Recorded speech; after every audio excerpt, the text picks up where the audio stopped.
Daddy job వచ్చింది daddy, రేపే joining. సంతోషం తల్లి, అన్ని జాగ్రత్తలు ఉండు. బయట పరిస్థితులు అస్సలు బాలేవు. నా గురించి మీకు తెలుసు కదా డాడీ, నా జాగ్రత్తలో నేను ఉంటాను, మీరేం టెన్షన్ పడకండి. డాడీ ఆఫీస్కి వెళ్ళొస్తాను. జాగ్రత్తమ్మా. నాన్న వెళ్ళొస్తాను. కుంకుమ పెట్టుకుని వెళ్ళొచ్చు కదమ్మా. అంటే ఈ డ్రెస్ కి బొట్టు సెట్ అవ్వదు డాడీ, అయినా ఇది ట్రెండ్. ఎలా ఉన్నాను? బాగున్నావు తల్లి. బాయ్. ఆ, డాడీ ఆఫీస్ స్టార్ట్ అవుతున్నా. అదేంటమ్మా, మొన్న కుంకుమ బుట్ట లేకపోయిన బుట్ట అన్నా ఉంది, ఇప్పుడు అది కూడా లేదు. ఈ డ్రెస్ కి అసలు బొట్టు సెట్ అవ్వదు డాడీ. Daddy bye daddy. అక్కడ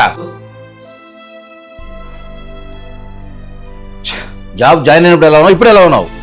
బొట్టు తీసేసావు, చున్ని తీసేసావు, ఇప్పుడేమో బట్టలు కూడా లేకుండా పోతున్నావు. అసలు ఇప్పుడు ఏమేం డాడీ, వెళ్ళేది నా ఫ్రెండ్స్ బర్త్డే పార్టీకి కదా, వాళ్ళంతా నా ఫ్రెండ్సే. బయట జనాలు అందరూ ఒకేలా ఉండరు, మన జాగ్రత్తలో మనం ఉండాలి. ఏం డాడీ మీ ప్రాబ్లం? నా మీద నమ్మకం లేదా? నాకు నచ్చినట్టు నేను ఉంటా. So done with party. Next ఏం చేద్దాం? నన్ను ఇంటి దగ్గర డ్రాప్ చేసి నువ్వు వెళ్ళు. ఓకే, వెళ్ళే దారిలో మా ఫ్లాట్ ఉంది, వెళ్దామా? ఏ పిచ్చే నీకు? ఏమైంది ఇప్పుడు? హాట్ కనిపిస్తున్నావు కాబట్టి అడిగాను, దాంట్లో తప్పేముంది? ఏయ్